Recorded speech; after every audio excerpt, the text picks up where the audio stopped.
Well, here we are again in the chair of truth.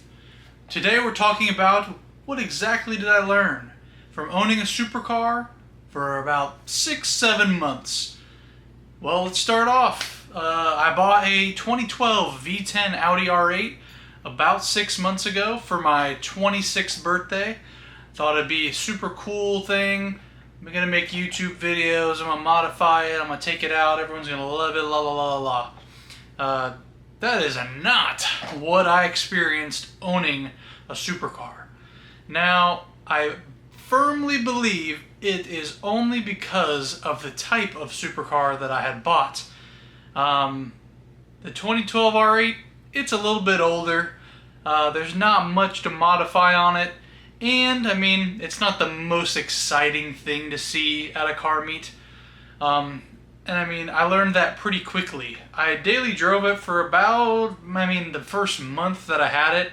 Of course, the honeymoon phase, head over heels in love with the thing, not regretting my purchase at all, except for the people that I had to work with at the dealership. That was absolutely awful. There's a whole other video on that one. You can check that out if you'd like. But the car itself was everything I had hoped for. I mean, I'd always wanted the car growing up. It was a little box that I just had to check, saying that I owned a Audi R8 at some point in my life, and being so fortunate to get it as early as 26 years old. So very grateful for that. But I mean, as far as just like owning the car, driving it around, honest to God, I got more reactions in the Supra maybe in the first week that I had all the crazy stuff done to it, if you don't know, I had a Supra that looked like this, than I had in the entire time owning the R8. I maybe got the occasional stop at the stoplight, rev it, and that was about it, which was kind of weird, because I mean, you're not really supposed to buy a car to impress other people. And I totally understand that, but impressing other people is kind of my job, which is why I'm filming this video. And if a car doesn't stand out, doesn't turn heads, doesn't get the compliments and the, oh, what kind of car is that?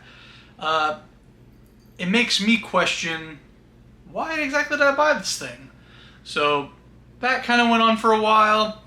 I bought a roll of wrap for the car too, and I didn't even get to wrap it. I had the thought in my head in around like month 3 or 4 that maybe this wasn't gonna last.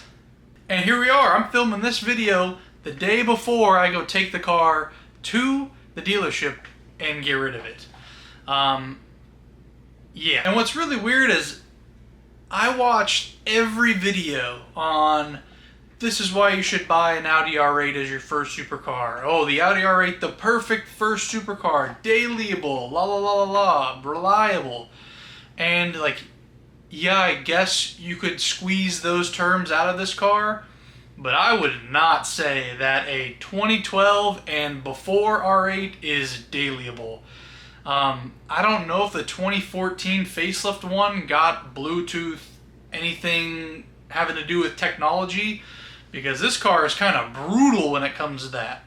And I mean, I don't really know what I was expecting, but not even having Bluetooth is kind of crazy. So I mean, if you're the kind of person that loves a very raw, jumpy, not fun in traffic kind of commute, then sure, it's dailyable. And I mean, I did it. I did it every day, probably for 2-3 months. I loved driving it. And then it kind of got to the point where I was like, maybe I would rather not be worried about burning the clutch every time we're in traffic, because it's a single clutch. And it just feels like it's going to explode, which I didn't very much enjoy. So if you're considering buying one, I would take all of these things into account, because I mean, this is probably as real of an ownership explanation as you're going to find. The car is beautiful, no doubt about that. I mean, it's not even really like I know the car is beautiful. I don't need anyone else to validate that for me. But it's like, as far as the videos, nobody watched them. Modifications for this car are few and far between. I mean, I only did exhaust and wheels on this car, and that was so hard for me to do, because if you know anything about me or the channel, you know the FRS is built to the moon, the Supra was built to the moon, so like only having like a handful of options just made me kind of upset of owning the car. And I don't classify like a ski box as a modification or a wrap as a modification. It's just like, I ordered a wing as well, one of the wings that everybody else gets, and it came to me and it was like very, very bad quality, and I'm almost like, I don't even want to put it on the car. And then I ordered the wrong front lip, and that's about as far as you can go with these cars. So, I mean, if you want to enjoy something where you don't have to spend a lot of money on modifications and just drive the car, then sure, maybe the R8 is the car for you. But for someone that's trying to do content creation, trying to turn heads, trying to get clicks, it just doesn't seem like it's doing the job. So yeah, it's leaving tomorrow. That'll be a totally separate video, but I mean, RIP the R8. I'm glad I had it, and I'm glad we can move forward from it.